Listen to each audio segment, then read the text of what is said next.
ગુજરાતી સિનેમાને આજે સૌથી વધારે જરૂર શેની છે? રાઇટર્સ કે સ્ટાર્સ?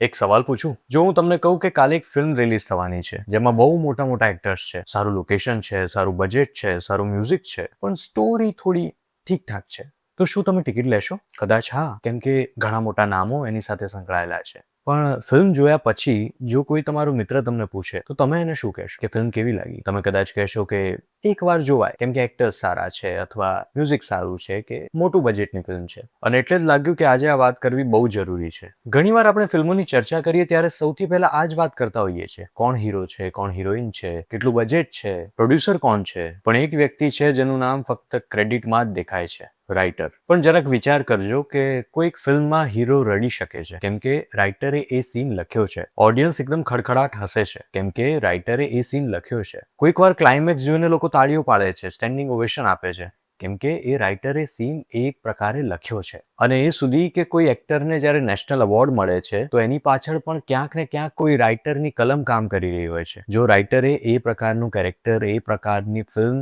એ પ્રકારનો સીન લખ્યો જ ના હોત તો કોઈ એક્ટર એ પરફોર્મ કરીને નેશનલ એવોર્ડ કે કોઈ પણ માન સન્માન સુધી પહોંચી જ ના શકત. દરેક ફિલ્મની શરૂઆત એક વિચારથી થાય છે, એક પ્રશ્નથી થાય છે, પછી ધીરે ધીરે એ વિચાર સ્ક્રીન પ્લે બને છે, કેરેક્ટર્સ લખાય છે, સીન ડેવલપ થાય છે અને છેલ્લે ફિલ્મ બને છે. અને આજે આપણે દુનિયાના ઘણા બધા રિજનલ સિનેમાની વાત કરીએ જે સફળ છે, તો દરેકમાં એક કોમન વસ્તુ છે કે એ લોકોએ રાઇટર પર બહુ ભરોસો કર્યો. મલયાલમ સિનેમા હોય, મરાઠી હોય, તમિલ હોય કે કોઈ પણ રિજનલ સિનેમા લઈ લો, ત્યાં મોટા સ્ટાર્સ છે, પણ ત્યાંના રાઇટર્સ પણ સ્ટાર છે. લોકો ડિરેક્ટરની સાથે સાથે રાઇટરનું નામ પણ યાદ રાખે છે, કારણ કે તે લોકોને ખ્યાલ છે કે સારી ફિલ્મનો જન્મ સારી સ્ટોરીથી થાય છે. અને ગુજરાત પાસે તો રાઇટર્સના ઇન્સ્પિરેશન માટે ખજાનો પડ્યો છે. ઝવેરચંદ મેઘાણી, ધૂમકેતુ, પન્નાલાલ પટેલ, કનૈયાલાલ મુનશી, આપણી લોકકથાઓ, આપણો ઇતિહાસ, આપણા ગામડા, આપણા શહેરો, આપણા સમાજના બદલાતા સંબંધો, દરેક જગ્યાએ ફિલ્મો છે. બસ ફક્ત કોઈ એને શોધે અને સ્ક્રીન પર લાવે. હું એવું બિલકુલ નથી કહેતો કે સ્ટાર્સ ઇમ્પોર્ટન્ટ નથી. ઘણીવાર ફર્સ્ટ ટાઈમ ઓડિયન્સ ટિકિટ એક્ટરને જોઈને ખરીદે છે, અને બીજી વાર